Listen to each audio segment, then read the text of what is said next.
न्यायाधीश साहेब आपल्याच आईला वृद्धाश्रमात सोडून आले. आश्रमात आईची काळजी घेता यावी यासाठी तेथील चौकीदारासोबत त्यांनी मैत्री केली आणि त्याला थोडेफार पैसेही दिले.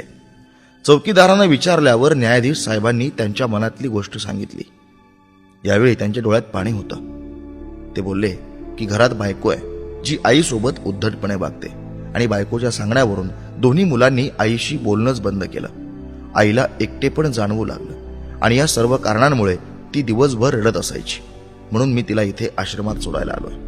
चौकीदार बोलला, न्यायाधीश साहेब, तुमच्या समोर सर्व पुरावे होते की कोण बरोबर आणि कोण चुकीचं आहे. तरी आपल्याच आईसोबत जर तुम्ही न्याय नाही करू शकलात तर बाकीच्यांसोबत काय न्याय करत असाल तुम्ही. ही गोष्ट न्यायाधीश साहेबाच्या मनाला लागली. चौकीदाराच्या एवढ्याशा बोलण्याचा एवढा असर झाला की त्यांना 2 रात्र झोप लागली नाही. 2 दिवस जेवण नाही केलं आणि कोर्टात पण नाही गेले.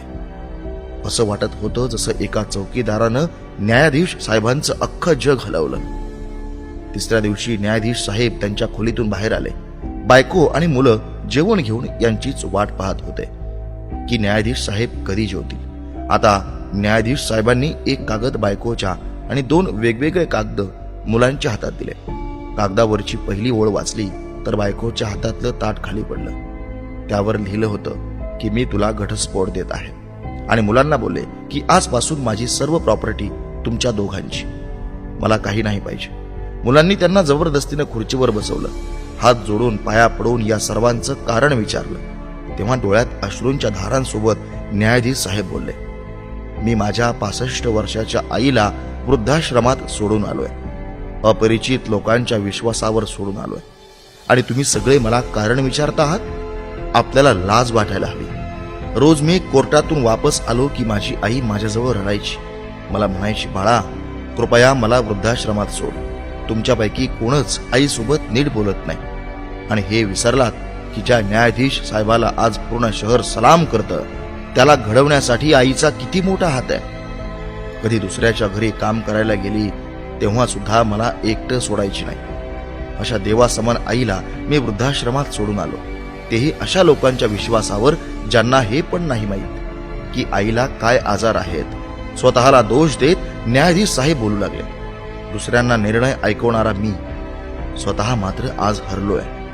मी न्यायाधीश नाही तर गुन्हेगार आहे आणि मी जो गुन्हा केलाय त्यासाठी कदाचित कायदा तरी मला माफ करेल, पण देवाच्या कोर्टात तो कधी माफ होणार नाही. हे बोलत न्यायाधीश साहेब बोलले की आता मी माझ्या पापांचं प्रायश्चित्त करायला जातोय. मी माझं सगळं काही तुमच्या हवाली केलंय आणि आता मी माझ्या आईसोबत वृद्धाश्रमात राहील आणि तिची सेवा करेल. बायकोला न्यायाधीश साहेब बोलले, लक्षात ठेव, आज तू त्या आईला वृद्धाश्रमात पाठवलेस, तू पण एक आई आहेस. उद्या तुलाही कोणी आश्रमात पाठवेल, तेव्हा तुला माझ्या बोलण्याचा हेतू खऱ्या अर्थाने समजेल. हे बोलून न्यायाधीश साहेब आश्रमासाठी निघाले. अर्ध्या रात्री न्यायाधीश साहेबांना पाहून चौकीदार पण चकित झाला. आश्रमाच्या आत येऊन पाहिलं तर आई झोपली होती. जवळ जाऊन पाहिलं तर संपूर्ण परिवाराच्या फोटोला जवळ घेऊन रडत रडत आई झोपी गेली होती. आश्रमाचं प्रशासन पण जागं झालं, कारण मागून न्यायाधीश साहेबांची बायको आणि मुलंही आली होती. त्यांनी काय पाप केलं आहे याची त्यांना जाणीव झाली होती.